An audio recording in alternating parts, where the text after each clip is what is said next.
Bonjour à tous et bienvenue dans cette nouvelle vidéo. Aujourd'hui, on va faire un exercice sur les listes linéaires chaînées.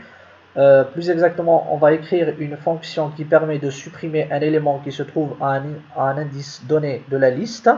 Donc, pour tous les indices négatifs, on ne fait rien parce que tout simplement, il n'y a pas d'élément qui a un indice négatif. On suppose que les indices commencent à partir de 0 jusqu'à n-1, n étant le nombre d'éléments de la liste. Si on supprime l'élément 0, c'est-à-dire qu'on supprime la tête de liste, et donc c'est le deuxième élément qui devient la nouvelle tête de liste. Ensuite, on peut supprimer des éléments de 0 jusqu'à n-1. Donc on va mettre le chaînage, on va mettre à jour le chaînage pour que ça fasse la nouvelle liste en retirant l'élément en question. Et si jamais l'indice donné en paramètre est supérieur strictement à n-1, pareil, la fonction ne fait absolument rien du tout parce qu'on essaye de supprimer un élément qui n'existe pas. Donc, sans trop tarder, on va essayer d'écrire le prototype de la fonction et bien sûr la fonction elle-même. Donc, élément delete index. Donc, ça prend élément head et int index. Donc, petite explication, ici, la valeur de retour, c'est la nouvelle liste. La nouvelle liste est différente de l'ancienne si on supprime le premier élément de la liste. Ensuite, l'indice ici, comme j'ai expliqué, pour des valeurs négatives, on ne fait rien. Pour des valeurs supérieures strictement à n-1, on ne fait rien. Si jamais index est compris entre 0 et n-1, on va supprimer l'élément et on va mettre à jour le chaînage pour que ça fasse une liste. Donc voilà. On va aller dans source.c.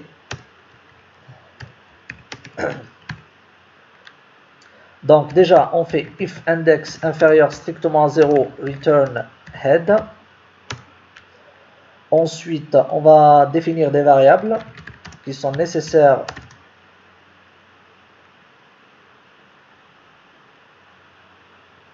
ils sont nécessaires pour écrire la suite.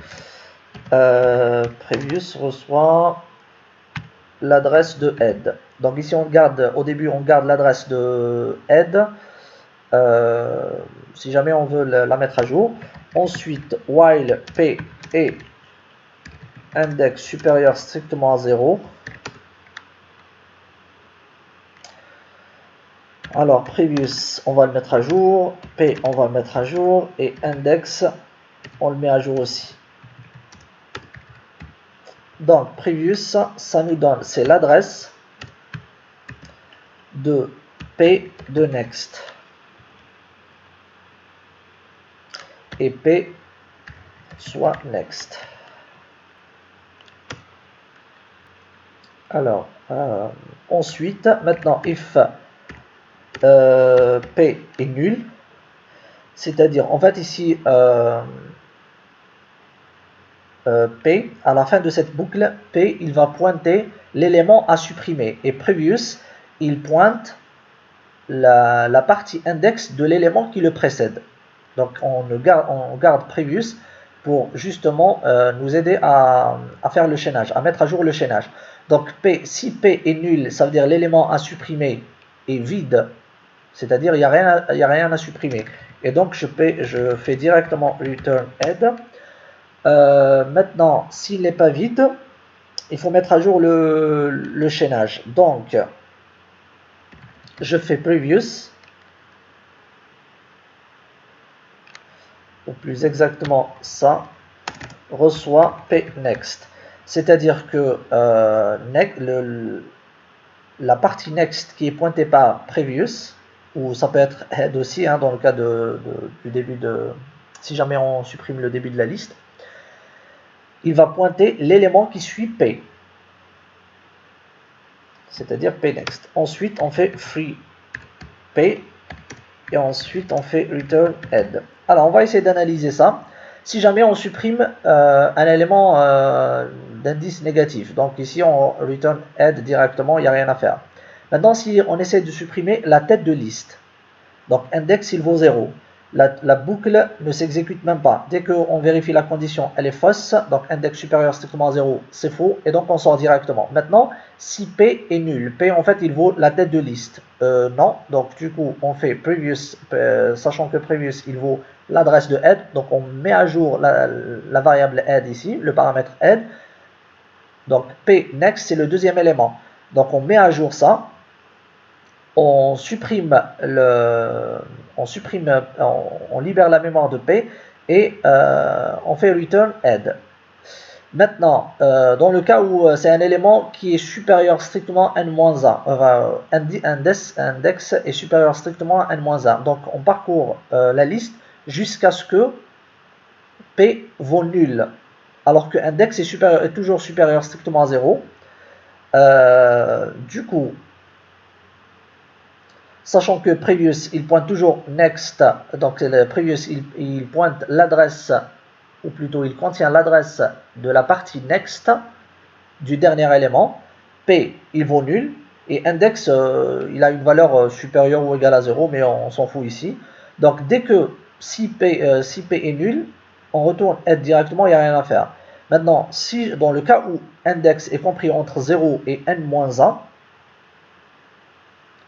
donc ici, P ne vaudra pas 0, mais plutôt index il vaut 0, et du coup on sort de la boucle, sachant que P il pointe toujours l'élément à supprimer, previous il pointe toujours la partie index de l'élément qui précède P,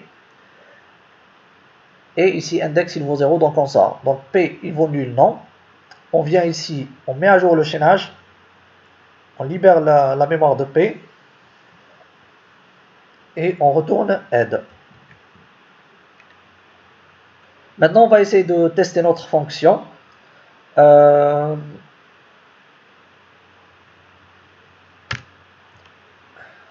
Donc, j'ai une liste. Donc, je vais compiler d'abord pour voir s'il n'y a pas d'erreur de compilation. Non. Donc, je fais P reçoit delete index. Je lui donne P et je lui donne par exemple -1. Ensuite, je fais print list P. Donc ici, j'essaie de supprimer une valeur négative. Bon, il n'y a rien à... Donc la liste, elle vaut exactement, c'est exactement la même puisqu'on n'a même pas changé. Maintenant, j'essaie de supprimer la tête de liste. 0, c'est la tête de liste. Donc effectivement, c'est 10 qui a sauté ici puisqu'on commence à partir de 11, 15, 16, 20. Et donc on a gardé tout ça et on a supprimé le 10. Maintenant, si on supprime, on essaie de supprimer 100 par exemple, donc c'est un indice qui dépasse la liste des indices possibles. Donc pareil ici, on ne fait rien. Maintenant, supposons je vais essayer de supprimer le 38. Donc 0, 1, 2, 3, 4, 5, 6. Le 38 c'est le 6. Je lui donne l'indice 6. C'est le 38 qui a sauté. Donc c'est l'avant-dernier élément. Si je lui donne 7, c'est le dernier élément qui va disparaître maintenant. Pareil, donc exactement, donc 38, on s'arrête à 38.